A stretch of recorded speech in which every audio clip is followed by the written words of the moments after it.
One of the biggest and profound symptoms of dealing with patulous eustachian tube dysfunction that many of you have expressed is hearing your own voice. To hear your own voice, there is a meaning for that. That meaning is called autophony, and is one of the biggest annoyances when dealing with patulous eustachian tube dysfunction. Not only are you hearing your own voice, you're also hearing sounds of where you are bouncing off of the walls as if you're in a very empty and open room. This is the problem that many of you are facing with patulous eustachian tube dysfunction.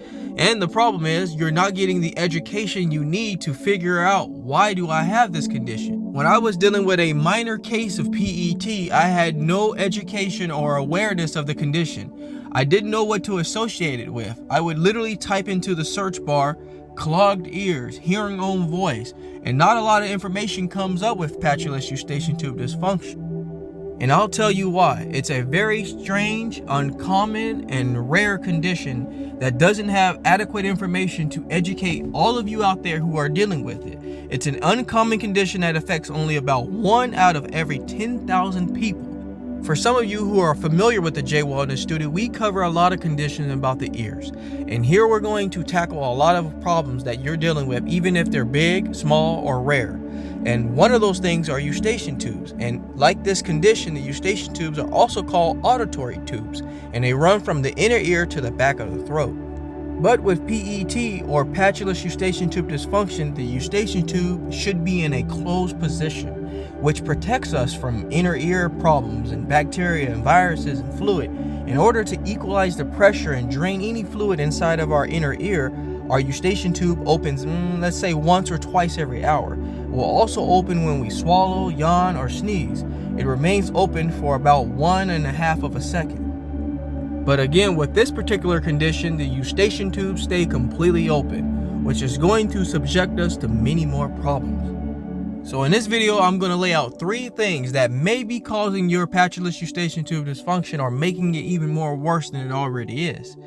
Like you've already discovered, if some of you have done a little research with this condition, you are aware that it's extremely hard to figure out why we have it and where it comes from. But I'm going to lay out 3 things that may help you minimize some of the pressure, some of the issues you're feeling with the clogging and the tenderness and the clicking sounds, and even hearing your own voice.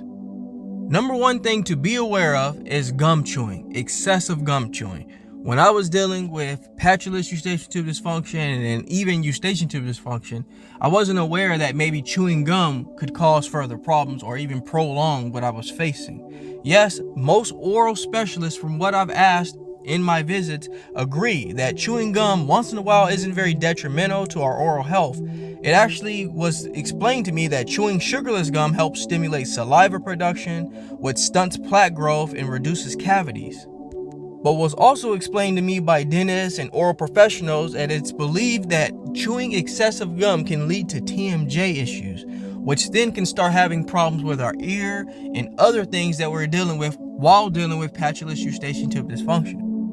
TMJ is short for temporal mandibular joint, and it connects our jaw to our skull. When we start to chew gum excessively, we put a lot of stress and tension in that area. Like I've explained to many of you on the Jaye Wellness Studio channel and in our Eustachian Tube Dysfunction 24/7 help group, is your jaw has to be on point.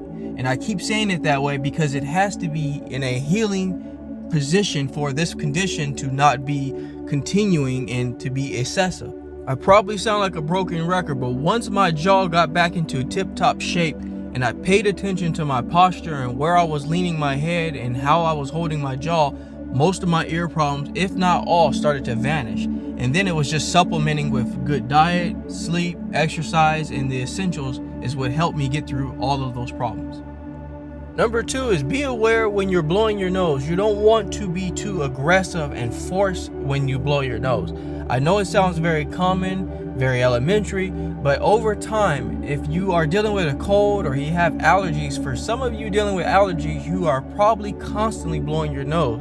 And if you're doing it in an aggressive manner, you can typically and eventually start to throw your eustachian tubes out of whack.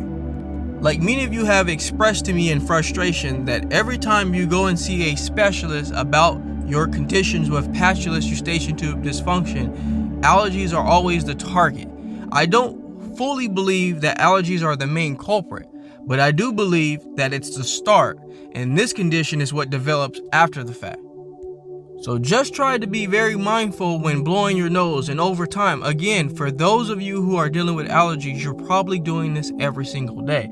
But for some of you who have developed a cold recently or flu, just be cautious of how much pressure you put when you blow your nose, because over time, it can definitely cause some problems. And number 3 is a huge one. Most of you that I've spoken to and coached about these conditions have explained to me that you're not hydrating enough. Hydration is extremely key at getting rid of tinnitus, Eustachian Tube Dysfunction, PET, TMJ. Reason being, it's not that water is going to cure or heal all of these problems, but it's going to help flush toxins out of the body. It's going to keep your mucous membranes moist, and that's what's going to be essential at making sure your eustachian tubes get back into the position that they're needed to be in. And I have talked to many of you about this condition, and I will tell you 9 out of 10 of you are not hydrating properly, or 9 out of 10 of you think you're hydrating properly. So we need to make sure that we are doing these things to get over this problem. Alrighty, my wellness people, that concludes our topic for today. I'm going to go ahead now and step out of the Jaye Wellness Studio and leave you in good hands with this video.